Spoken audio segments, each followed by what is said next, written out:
Welcome back to Naruto Anime Review. This is special number 2. This one I'm going to do, well, in the last one I did my top 6 favorite young female characters from Naruto. This one is, excuse me, because there's more guys in the show, this is my top 10 favorite young male characters from Naruto. But first we have 3 honorable mentions. Yes, this time I have on because there's more to deal with. And these 3 are Chijiro, Dorai, and Omi. Omai, I think that's how you pronounce the guy's name. Omai is the student of Killer Bee, who was seen now and again during the show, but he's a pretty impressive fighter nonetheless. But anybody who watches the show probably can agree with me on this. His most badass moment was coming in the final episode of season 14, where he deserted his regiment just so to save the Thunder Brigade, which was a regiment that his brother was part of, and of course rescuing them and doing that awesome team combo lightning bomb attack. That was really impressive.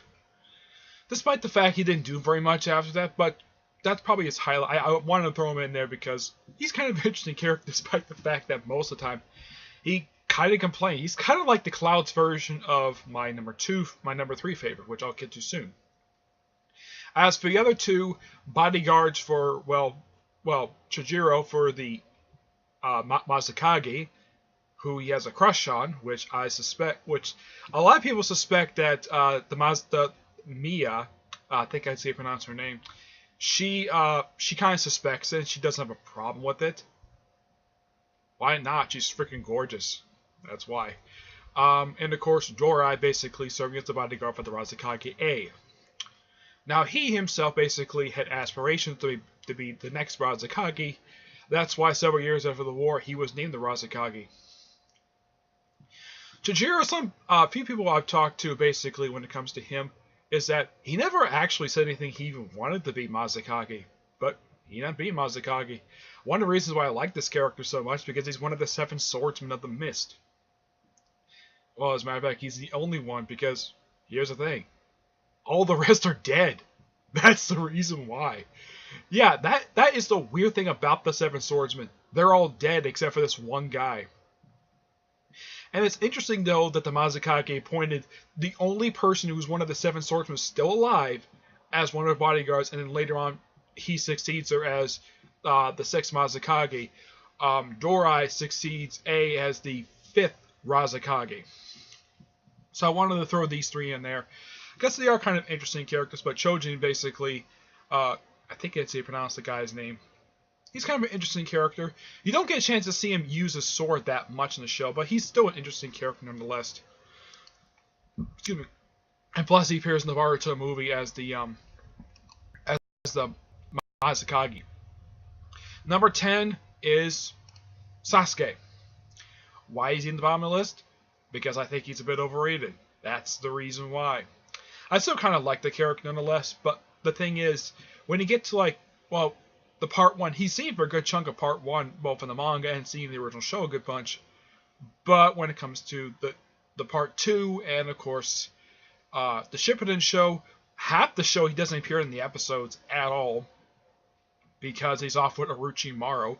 I mean, it's not like, okay, he shows up at the beginning of season 1, shows up in a sneak preview of an episode that happens in the following season, and after season 2, he's never seen again until season 6, disappears again, and then he's not seen again until the end of season 8. Yeah, he just pops up now and again. He did become a little more present a little bit later, not until season 18. Yeah. And of course he is a presence in the current season, but he's only appeared in 1 arc. But he's still an interesting character nonetheless. I still don't understand why the heck he did not get a replacement arm. I mean, after all, he basically had a brawl with Naruto 2 times in Final Valley. The first time he won, but the only reason why he spared Naruto was because on a whim. The only reason why the second time that they didn't die, 1, because they both lost their arms respectively. But I think for Naruto, I think he lost his, from what I can tell, I think he lost his right arm, and Sasuke lost his left arm. Yeah, but they still formed the the special hand sign to undo that jutsu they did in season 20. But even without any chi, he basically is still a badass of a fighter. But like I said, the only reason why he's in the bottom of the list is because he's a bit overrated. That's the only reason why. Alright? Now, number 9 is Shino. Not really much to this character at all. Matter of fact, it was very rare. I mean, he was seen a good chunk, basically, both in part 1, basically, both in the anime and the manga. It's just that most of the time they don't give him much character development, mainly because I think that the writer basically had no idea what to do with him. That's my personal guess anyways. It almost seems like anytime they try to give him some development, it's in filler episodes. That's the way it was a lot of the time. Heck, when Naruto came back from when he was gone for 2.5 years, he couldn't even recognize Shino because he covers his face every time he sees him. Though currently, his current look is that he wears his Jonin vest under his coat that he started wearing in part 2. And that's it. That's the only change they made to him. At least you can see his face now. Oh yeah, and he also changed his sunglasses again. Which I think this is like the 3rd set of eyewear he's actually worn overall when people see him. But he's still he's an okay character nonetheless, but he at least is not overrated like Sasuke is. And plus a bug user. I have no problem with bug users, but if you're a bug user in real life, they probably think something is wrong with you, and they think they need to get the bugs out of your body quickly as possible, because if that happened in real life, the person would actually die. Yeah, if they become a bug carrier. But on the show, I guess they're used to it. Okay, number 8 is Kankuro, the brother of my number 1 on the list, which some people basically will be big surprised. He himself, like many others, is a badass fighter, especially since he knows he's good with puppets. And that's something that he fights with puppets, and very rarely, and he's considered to be a long-distance fighter, and, excuse me, there's a reason for that, because he fights with puppets. Even the Chunin exams, basically, some people are like, why is he fighting with puppets? Because he uses his chakra, basically, from strings from his fingers, and he does it like this, like a puppet master. That's the way he does it. He's one of, like, 3 people I've actually seen do this. The only 2 other people I've seen do this is Granny Chio and Sasori with the whole finger chi thing. But yeah, I mean, he didn't get many badass moments in the show, but at least he got more than Homie. I mean, you got him like killing 2 characters. I mean, he killed one of the Sound Ninja 4, and he killed that one character in a filler episode during the final season of the first Naruto series. He fought Sasori, and of course he had a lot of good fighting during the 4th Great Ninja War, in the show anyways. I haven't got that far in the manga. But, yeah. He's my number 8. Alright. Number 7 is Kiba, the guy who fights with a dog. Yep. Yeah, he fights his battles with a dog. Yeah, but at least he actually went through some character development in the show. During the main canon episodes, his character development was very, very little. Yeah, he ended with very little character development, but he's still... You know, one thing I thought was really weird for him was the fact that, okay, Naruto comes back after he's been gone for 2.5 years, and he sees Kiba and Akamaru. And Akamaru is the size of a wolf. Basically, he's huge. Yeah, he's huge. He's bigger than a Great Dane. It's a big dog, and he rides it. Though Akamaru used to be a puppy. I'm like, how the heck can a dog grow up that fast in 2.5 years? It's really bizarre, and they never really explained in the show. But he, I mean, his best attack is the Fang over Fang thing whenever he does the man-based clone. And he does sort of a very special attack. He's only done it, I think, 1 or 2 times in the show. And that's White Fang over Fang, which is basically him and Akamaru, basically, where they combine to one, become this 2-headed wolf.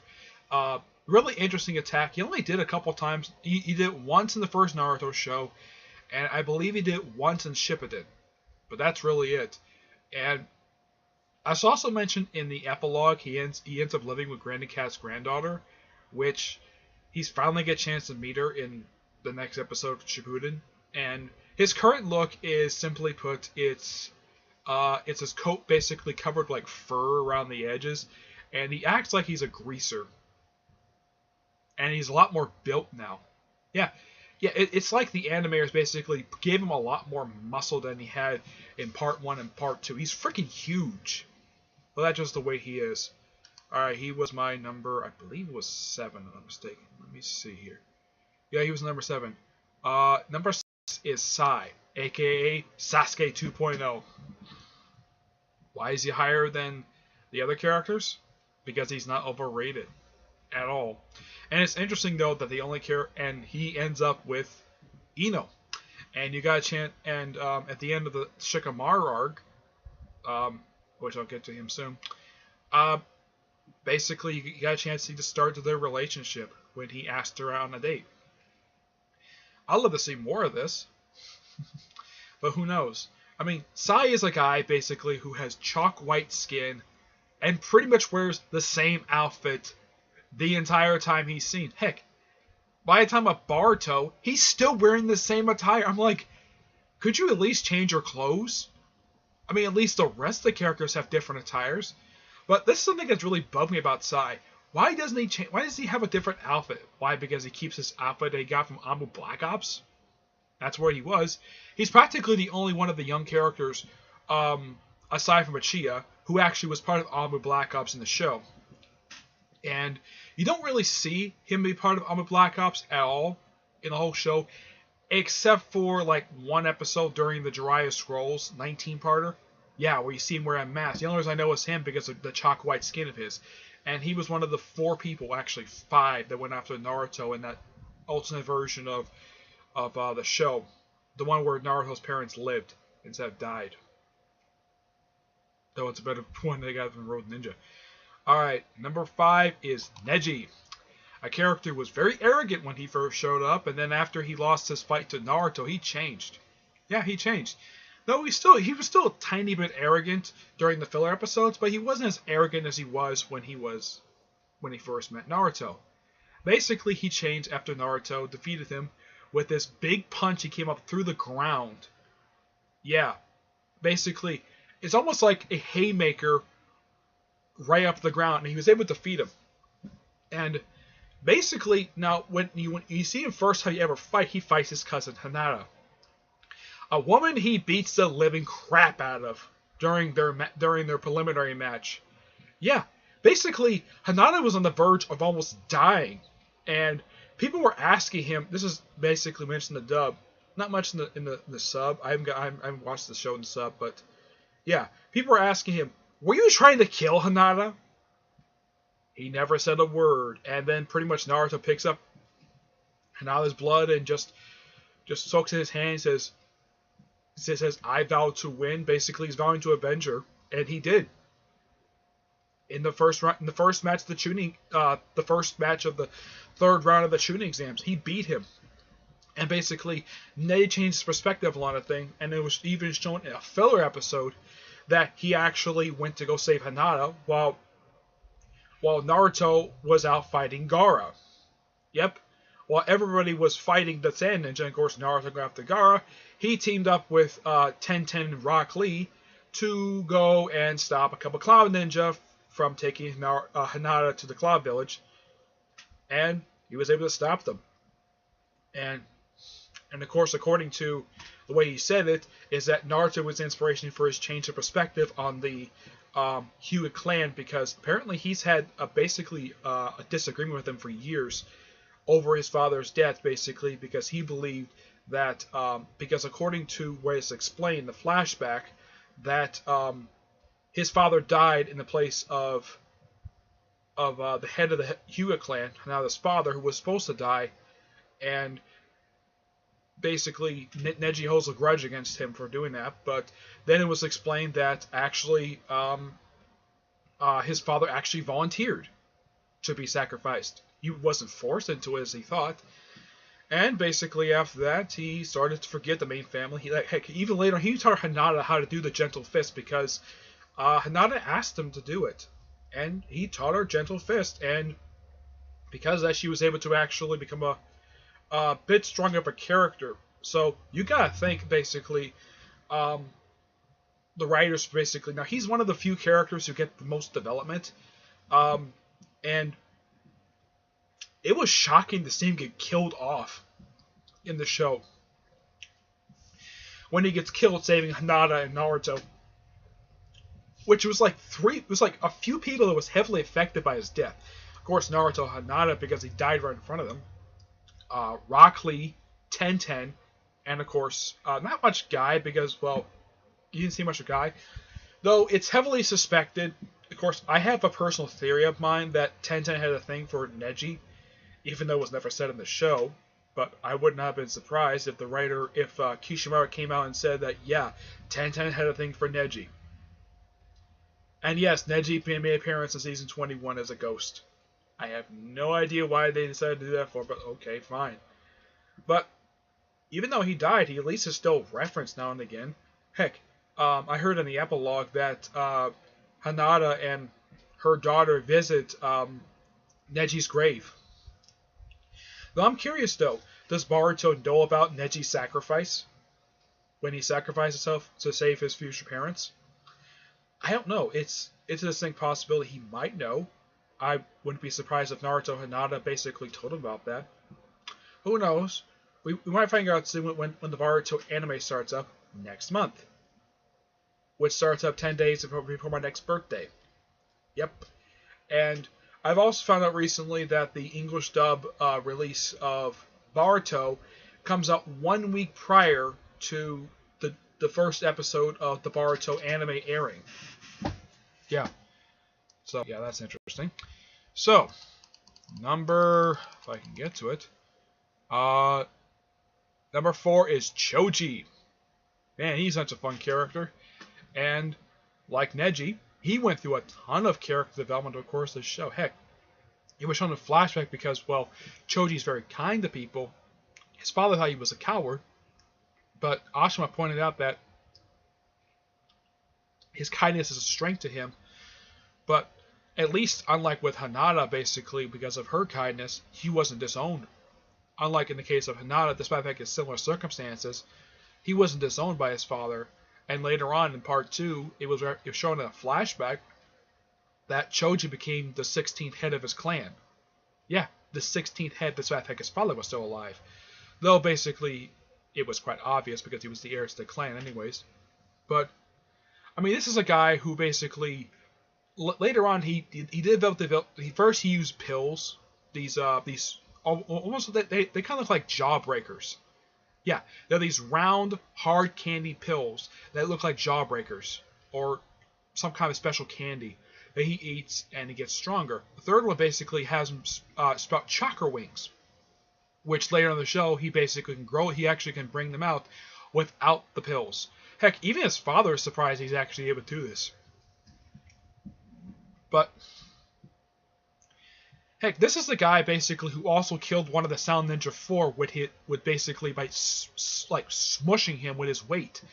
He smushed Jumbo. He was the big guy from the Sound Ninja 4, which you gotta impress basically. So overall, Choji's only responsible for the death of at least one character in the history of the whole show, and that's, well, one of the Sound Ninja 4. I think that's it. I can't think of any other character who's actually... Well, he did kill one character. He did kill one villain in a filler episode, but overall, I don't think he killed anybody else. Well, he did kill some white Zabuza, but aside from that, he didn't kill anybody else. Okay? Alright, number 3 is Shikamaru. Yep, Shikamaru. The guy who's a genius, but he's also lazy.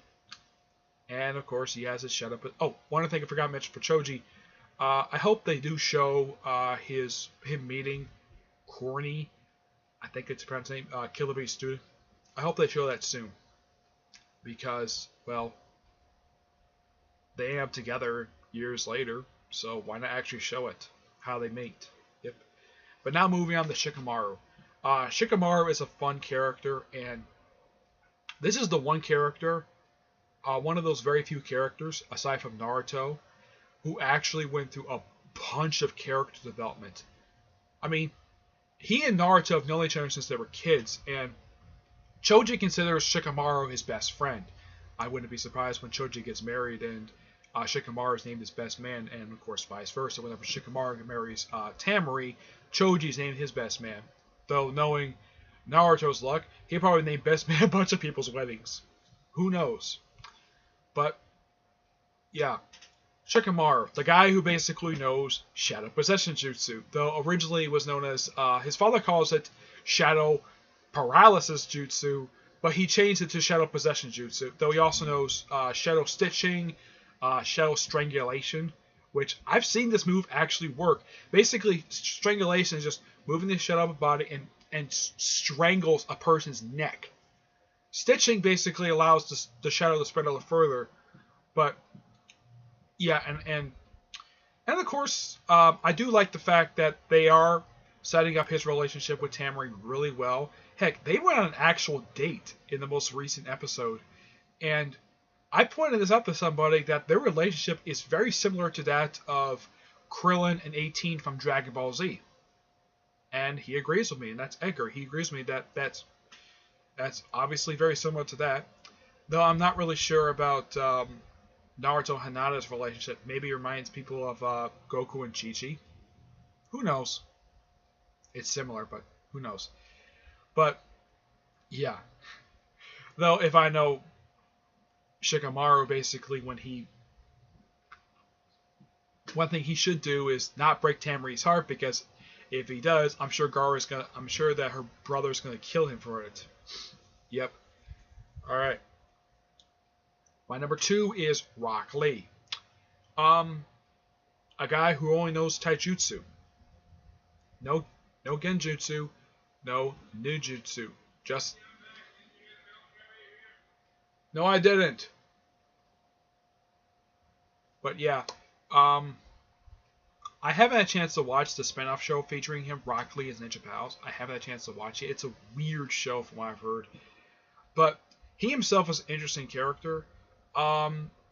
Most of the time he is very interesting to watch, and he gets pretty good character development in the course of the show. And he was introduced pretty much the same way he was in the manga during the tuning exams. Did you read certified letters and you didn't hear him knocking the front door? No, I didn't. Well, he left everything at the front door. Okay, I did not hear the knocking. Okay. Anyways, sorry about that. So, yeah. Rock Lee. Yeah, and the only really big move he knows is the 8 gates. Basically, the 8 chakra gates that are in the person's body in the show. And he's shown to be activating at least, I think the first he's ever shown ever gone on this show is basically 6 gates. Though his sensei, my guy, has actually gotten all 8 of them. He's actually done that. He almost nearly died in the show, though Naruto did save him from dying. Though Mandora's like, why'd you save him for? Though they never gave a specific reason, though my theory is because Guy is a close friend of his. Though he does a big thing. Here's the thing. Do you know, if you don't watch an anime, do you know what Naruto calls Rock Lee and my guy? He calls Rock Lee bushy brows, and he calls his sensei, my guy, calls him bushier brow sensei. Yeah, that's what he calls him. And I have never seen anybody say anything about, if they have a problem with being called that. As far as I can tell, he doesn't have a problem with it. He actually kind of likes the nickname. I think he's the only person who calls him that. Though everybody else calls him Lee. It's weird, though. His first name is, he's called Rock Lee, and yet he ever calls him Lee. It's weird. So, yeah. And my number 1, people, it's quite obvious. This is my number 1. Gaara. Yep, Gaara is my number 1 young male character who is not Naruto. A guy who became first one of these young characters who actually get a big high position. He became Kazekage during the 2-year jump, which, good job for him. And of course, he was inspired and this is shown in flashbacks well from the anime, and I recently got started reading part 2 of the manga.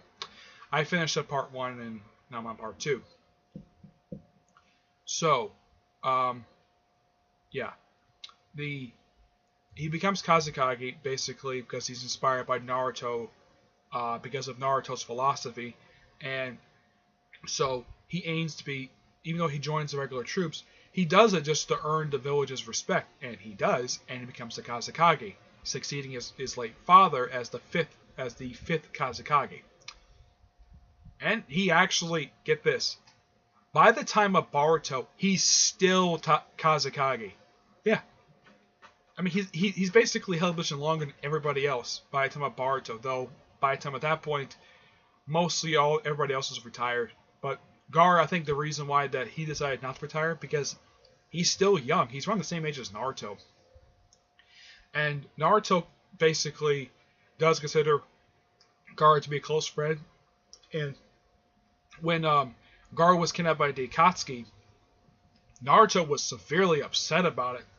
And he basically had to rush. And when Tamari figured out basically that when he mentioned that he felt the same way that Gaara did about being lonely and being called the Jirajigi, she basically was quite happy that he and Gaara pretty much shared the same pain and how much they are a lot alike, and how basically she's happy Gaara's finally found a friend.